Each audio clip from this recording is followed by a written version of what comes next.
The Anthony's family was a household of Quakers. The family had many strategies that helped fight oppression of women and African Americans. During their lifetime, the struggle with slavery and women's oppression, which was something that greatly affected and aggravated the Anthony women, but especially Susan B. Anthony. Susan B. Anthony was born February 15, 1820, in Adams, Massachusetts. She was a civil rights activist, women's rights activist, journalist, publisher, and editor.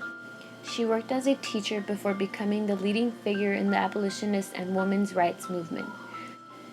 Susan did more even before becoming a leading figure and joining the women's voting rights movement. In 1845, she became an active member in the anti-slavery movement. In 1848, she began to work as a teacher in New York. She became involved in the teachers' union after discovering the female teacher wages were extremely lower than male teachers. This set the basis of her involvement with the women's rights movement.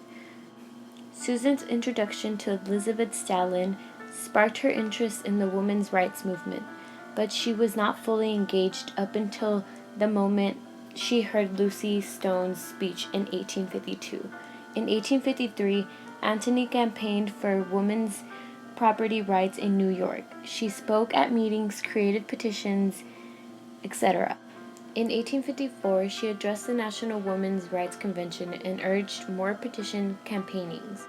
In 1856, she became an agent for the American Anti-Slavery Society, arranging meetings, making speeches, and advertising.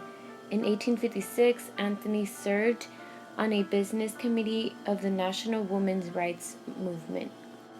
She spoke of the necessity of the spread of printed matter of women's rights. Later in 1868, Anthony and Stalin founded the American Equal Rights Association, became editors of its newspaper called The Revolution. By 1869, they had formed a National Women's Suffrage Association, which focused efforts on a federal women's suffrage amendment. In 1872, she and three sisters voted in a presidential election. She was arrested and put on trial, then refused to pay a $100 fine, was not sentenced to prison time, but ended her chance of an appeal. From 1881 to 1885, Anthony joined Elizabeth Staton and Matilda Gage in writing the history of women's suffrage. In 1905, she met President Theodore Roosevelt to lobby for an amendment to give women the right to vote. She died the following year on March 13, 1906, of a heart disease and pneumonia at the age of 86. As a final tribute to Susan, the 19th Amendment was named Susan B. Anthony Amendment in 1920.